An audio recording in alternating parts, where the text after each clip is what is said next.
related to creating conditions for stable emergency management and response to COVID-19 pandemic for municipalities.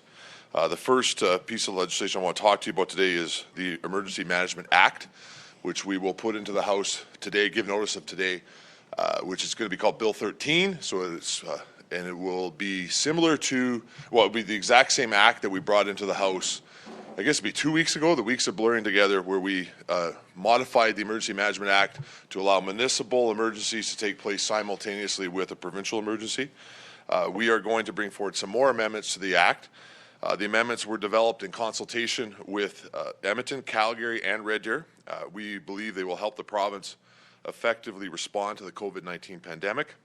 Proposed amendments to the Emergency Management Act will include allowing a state of local emergency to last for 90 days, providing clear language that it is an offence to be non-compliant with orders made under states of local and or provincial emergency. It will clarify that the minister has the power to modify a state of emergency without terminating it, and it will clarify that a provincially declared state of emergency can be for a pandemic in general and not just a pandemic influenza. One of the problems with the Act is it refers specifically to a pandemic influenza or an influenza pandemic and not to a pandemic in general. The Emergency Management Act, as I mentioned, was amended on March 20th, 2020 to allow for local and provincial states of emergency to exist at the same time, which did pass at that moment. Bill 3 will also be debated and I hope ultimately passed this week. Bill 3 was already tabled inside the legislature. Minister Glubish tabled that legislation. It's the Mobile Home Sites Tenancy Amendment Act 2020, which will give residents and landlords of mobile home communities access to the residential tenancy dispute resolution services. Early on, this was an issue that was flagged for the government as needing attention, and Minister Glubish held meetings on the Mobile Home Sites Tenancy Act in communities across the province to hear directly from mobile home residents. The feedback was clear that it is not good enough to allow mobile home sites landlords and tenants the ability to resolve disputes only through the court system. Amending this legislation will allow mobile home site landlords and tenants to access the Government of Alberta's Residential Tenancy Dispute Resolution Act. Now, we would have added this to the mobile home and rental bill that was in the House last week.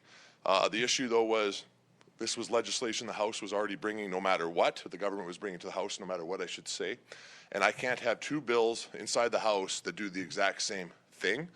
So we could not add it to the rent bill that we did last week, and this will clean up the remaining portions of that by passing that this week. Lastly, in regards to legislation, we will be working on Bill 8, which was tabled today at 10 o'clock a.m. inside the legislature.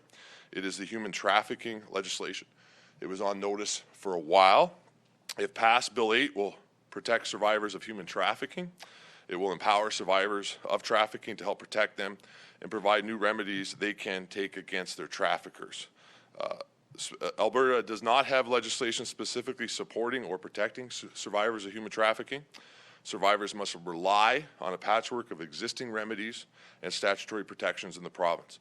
This legislation is intended to close those gaps. The new legislation will specifically do a couple things. First, an annual day, February 22nd, to bring awareness of the issues of human trafficking. Second, a standard definition of human trafficking. Third, a standard definition of sexual exploitation. Fourth, a statutory tort allowing victims of trafficking to sue their traffickers. A statutory remedy allowing victims to secure a protection order from trafficking. And last, a warrant permitting a police officer entry. Now, this legislation, as I mentioned, had been given notice prior to this week and has been sitting on the order paper for quite some time. We would not be coming back specifically just for this legislation, but while we're in town, we intend to get this passed so we can let the department begin to implement what we see as a pretty important issue when it comes to human trafficking inside our province. Lastly, what I would like to talk to you about is a government motion. We are still in conversations with the opposition exactly the framework that this will take, and we should have that hopefully established sometime before question period. But the Premier, as you know, and Dr. Henshaw will be releasing our modelling tomorrow, I believe. And we would like to see the opposition and the legislature have an opportunity to have a conversation about the modelling. So we will be putting forward a motion of some sort that will either take place inside the legislature and a committee room if possible, where the Premier will update the House and the legislature on the modelling, and then we'll provide an opportunity for the Leader of the Opposition and a designate to be able, or a designate I should say, to be able to present a response to that modelling and then ask the Premier questions. We think that's an important way to be able to update Albertans, plus to respect the opposition's role inside the legislature and give them an opportunity to ask the Premier questions, specifically in regards to the modelling, which we think is worth that conversation. And with that, that's all I have to update you on that's taking place in the House, and I'd be happy to take any questions. Janet? Janet French from CBC. Morning, Janet. Morning.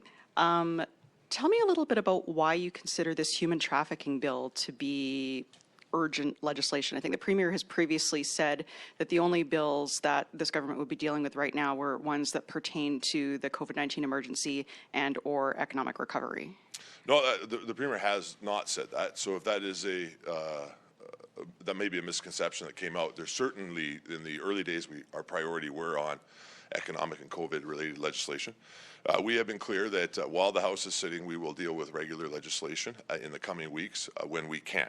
Why I think this one is important is the reality is the work has been done on it.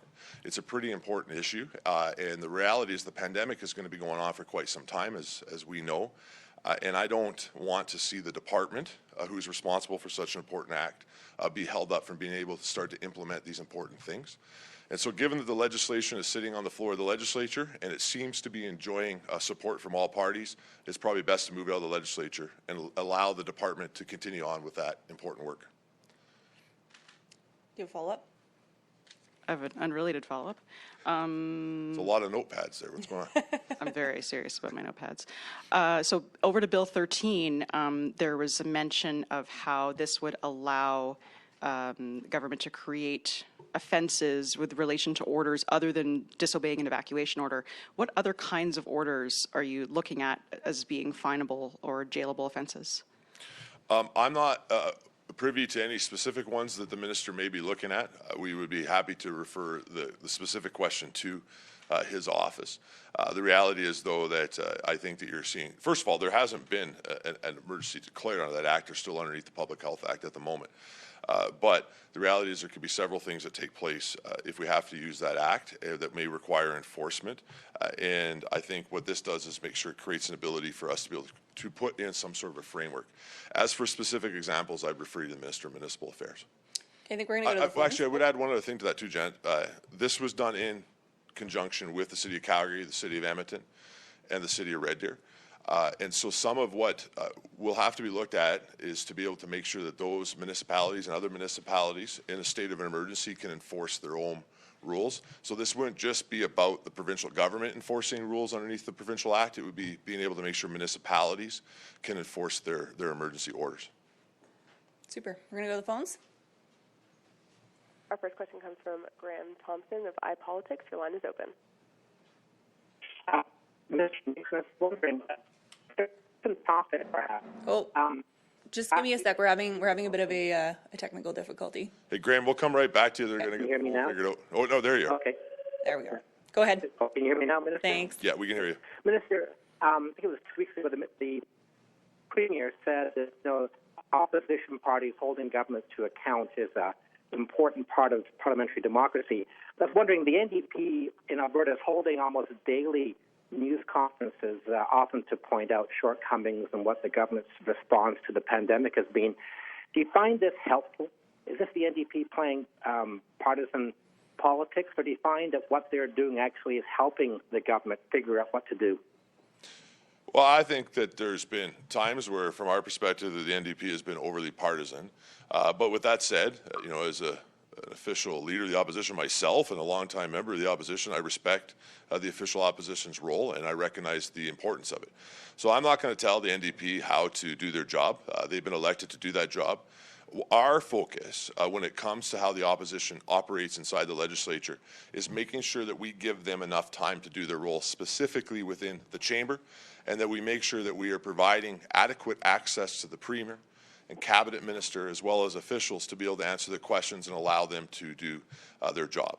And if you saw, Graham, that what was really a historical debate in the legislature last week, where we passed a motion and created a framework to have a COVID-19 debate, where the Premier had an interaction with the Leader of the Opposition for over an hour, including speeches and questions, and then 10 cabinet ministers followed suit to present to the chamber and then answer questions of their critics well into the wee hours of the morning. I think it finished about 1 o'clock in the morning. And that's what the Premier's talking about, that we will use the chamber to make sure that the official opposition can do their role to hold us to account, and that we make ourselves available to be held accountable. Specifically to how the NDP used their press conference time, I won't tell them how to do their job. You have a follow-up, Graham? Yeah, absolutely. This is good having follow-ups. Minister, the Premier has used the analogy, the Second World War and the Blitz in Britain. And, back then, of course, the opposition was actually part of government. Is there any plan to bring in the opposition in any sort of formal way into government decision-making? Has that been a discussion between you and the NDP? We are using lots of comparisons to what took place in World War II during, particularly in regards to parliamentary democracy. Obviously, for us parliamentarians, we look to some of the greatest parliamentarians of all times, one of them being Winston Churchill and the way he approached the chamber as Prime Minister during World War II. I think those are good examples for us to look at, not just for him, but as well as for the how the official opposition and other opposition parties acted in the Mother Parliament during those times. With that said, there is one distinction, and that is that was a coalition government. Mr. Churchill did not have the majority of the chamber and had to work through a coalition to be able to manage World War II. They did that very, very effectively. And of course, that included having some cabinet ministers, both within the war cabinet as well as in the general cabinet. The reality is here in Alberta that we have a majority government, and Albertans selected a majority government to run the province. And so we're going to continue to have the government do that, but to respect the official opposition's role and to make sure they have every opportunity to ask questions and to hold us accountable. Any other questions from the floor? Mirna? Yeah, hi. Mirna Djukic for Radio-Canada. I want to go back to the human trafficking bill. Your government had a pretty larger platform. There were talks of task forces and criminal measures, but these that are outlined in the press release seem to be more civil protection orders. Why did you want to start with that? Why was that a priority? So I think all the priorities associated with human trafficking within the platform remain a priority. Specifically where they're at with task forces, I know that work has been taking place on that. I'm not as well briefed on that, obviously, because I'm not the minister. But some of the other components within the platform don't require legislative changes. And so this is part of that package that requires an act to be passed, requires a legislature to take action. But as for the other things that the minister's doing on human trafficking, that work continues, and we remain committed to all aspects of our platform when it comes to our human trafficking promises. Do you have a follow-up? Yeah, if you could, I know it's not your bill, but if you could expand a little bit about what can they do with those civil measures that they couldn't do, they can't do now? Well, a couple things. First is that there is no standard definition of human trafficking within the province of Alberta. And so this legislation will put a standard definition for human trafficking, which helps when you move forward with civil matters. There's also no standard definition within Alberta when it comes to sexual exploitation. This bill does that. And also it provides a statutory tort that did not exist before this bill passes that allows victims of human trafficking to sue their traffickers. So the civil process of a tort for this issue did not exist. It still does not exist until this legislation passes.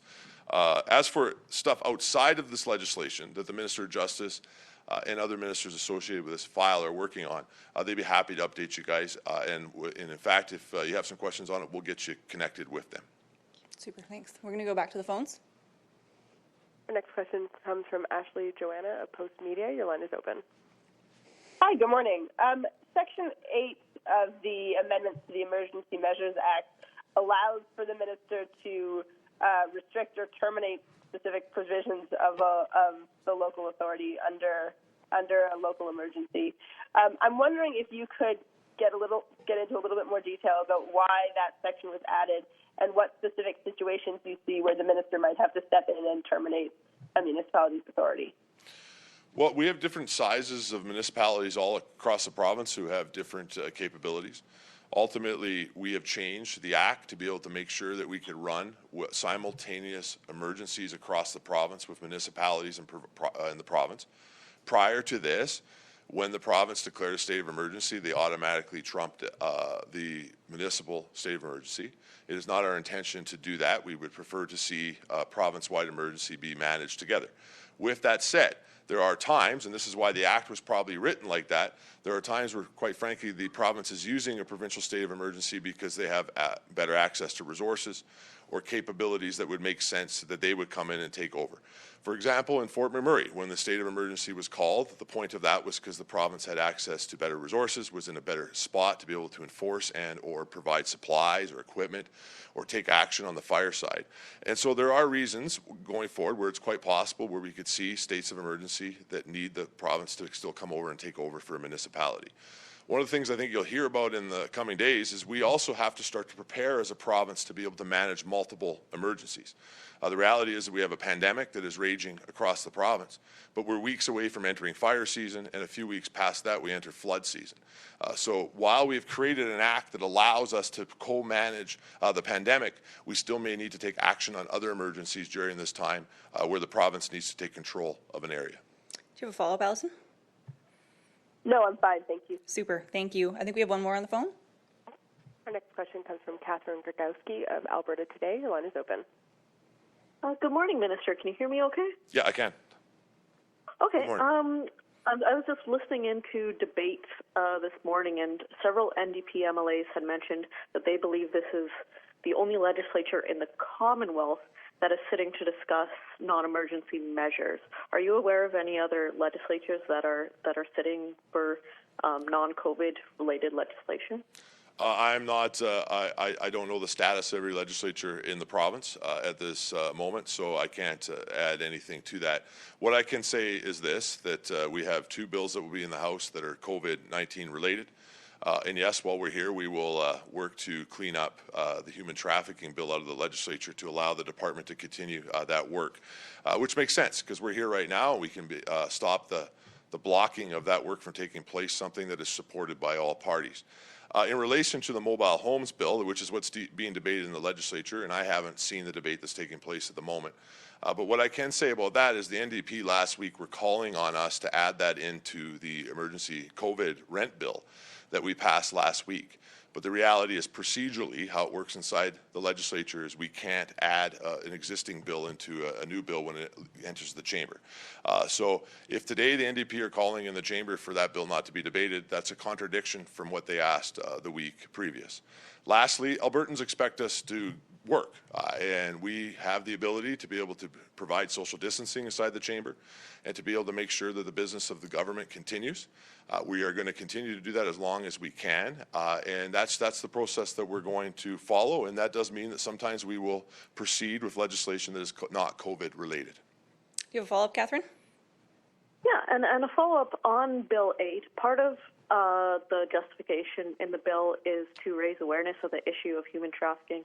I'm wondering if by bringing forward this legislation during the pandemic when people are preoccupied with other things, if it has the opposite effect, if it's actually burying the issue.